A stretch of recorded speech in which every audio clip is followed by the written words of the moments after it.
ہم سب کے لیے ایک بڑا شرف ہے، ایک بڑی بزرگی کا کام ہے کہ ہم اہل بیت کی تعریف، توصیف، ان سے اپنا رشتہ اور ان کے لیے اپنے فرض کو جاننے کی کوشش کر رہے ہیں۔ اور اس کوشش کو کرنے سے پہلے ہمیں یہ سمجھ لینا چاہیے کہ اہل بیت کا مقام، اہل بیت کا مرتبہ کیا ایسا ہے کہ کوئی کرے یا نہ کرے؟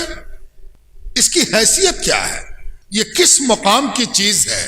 یہ کس درجے کا عمل ہے؟ ایک آدمی سوچتا ہے کہ ہم نے کلمہ پڑھا ہے، نماز پڑھتا ہوں، روزے رکھتا ہوں، اللہ تعالیٰ دولت دے گا تو حج بھی کر لیں گے، یا کر لیا ہے، داڑھی بھی رکھ چھوڑی ہے ہم نے، سنت پر عمل بھی کرتے ہیں، اور ان سب کاموں کو ہم فرض و سنت سمجھ کے کرتے ہیں۔ اب کون سا فرض؟ اب کون سی سنت؟ اب ہمیں کیا ضرورت ہے کہ کسی اور کی طرف دیکھیں؟ اب آپ کے لیے اور ہمارے لیے یہ سوال ہے کہ کیا اس کی زندگی کو ہم اسلام کے مطابق مان لیں، یا اس میں کوئی کمی ہے، کوئی نقص ہے، کوئی خرابی ہے؟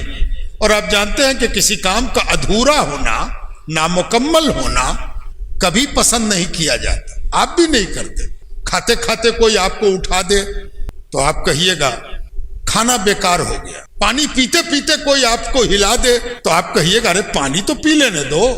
کسی کام کو مکمل نہ کرے آدمی، بال بچہ بات نہ سنے، میٹرک کا سینٹ اپ کر کے فائنل امتحان نہ دے تو آپ کو شرم معلوم ہوگی یہ کہتے ہوئے کہ یہ میٹرک نہ کر سکا۔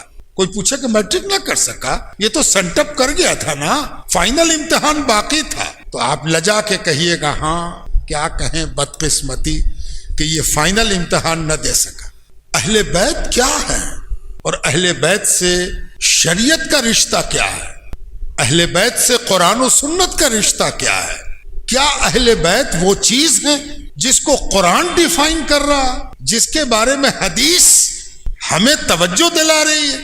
کیا اہل بیت وہ چیز ہے جس پر حضور کا اپنا ذاتی عمل تائید کر رہا ہے؟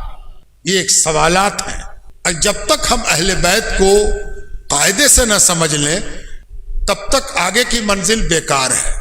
تو سوال کو شروع اس آیت سے کرتے ہیں۔ ہم نے قرآن کریم کی ایک آیت پڑھی۔ سب سے پہلے تو یہ جاننا چاہیے کہ یہ قرآن کی آیت ہے، کسی تفسیری ماخذ کا حصہ نہیں ہے، یہ کلام الہی ہے، اللہ تعالیٰ خود فرما رہا ہے، ارشاد باری تعالیٰ ہے، سورہ شورا ہے۔